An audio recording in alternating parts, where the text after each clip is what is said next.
KCTV Lon Rashapi daga Frank Motors kajaka dekali ga bathamai jong Tata Motors halat ko ni Shillong ringkat bakanet foodish ordal mapi nginwan ramani hakir dobyeng jongpi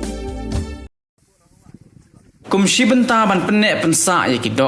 wa ka office jong superintendent of fisheries ka West Khasi Hills district lingba ka scheme river ranching ha ga arpu sautrik ubnai jilleo arajar arpu ar kala ajing penshash ki paj ba ha ka shnong kinshi bangla ka shnong ka baha bhapo ki eastern West Khasi Hills district Hagani ka sngi ka tunat fisheries kala the komba shipho hajar tali kisambai dokha hawa kinchi ha kabala sakhi langda fisheries demonstrator in charge jong ka Mathar Ration block uba di khongkai program manager uba raplang el lingkhoi sordar ka snong kinchi bangla uba aiban ri ko pars emle bat kiwei Kajumut ujung berpelai dengan negara waran singkam deh bang, orang bagian dek sanctuary dengan dek itu, dan mereka long bah ban increase ya kah, tambah population jong ke dok hak di kawan, deh, bat katukan ni ailat bagian ni dok hak katukan ni benai, bagian hek bagian san suat, jadi kata pada kata ke senang kalau suatu untuk bagian dek, bat kuai beli bagian ni deh, dah anda kila hek kan, dia mentah teh ailat jong bagian hek, deh. Và cũng được conserve cái này quá mình phải cái tempat này là cái kijing ya tong pathar nó tong pathar ban vị đào ai ban uy cái này kawa mà để cái snow cái đây cái vậy cái vậy cả nó cái đây cả ở trong cái snow thì mình sửa ông nó mà cái ở trong cái snow thì có cái lạ ban để là kami kita kita baru nga kumu clean of sensar do ni snow ni snow kecil bangla so bangai kuli sikat dei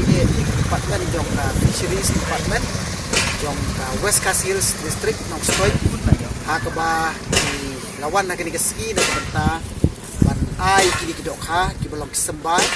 na ka benta ban penroi ban the apo jong di kawa shelter jong di kawa ni di ka bani kong kape ka sngo ban ai kublei ki staff nong trei jong ka fisheries department ki be jong rekat bat ni ha kini kapor na ka benta ban pelaj kini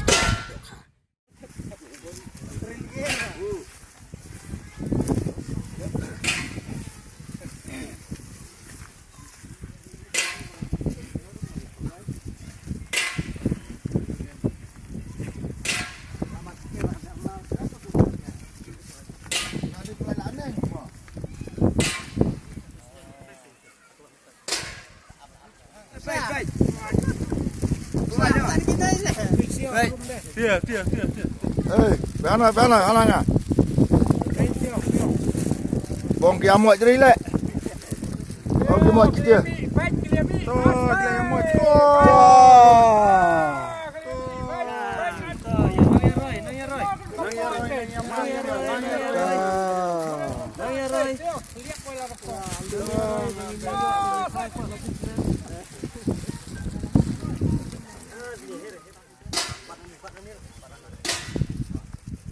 biang dia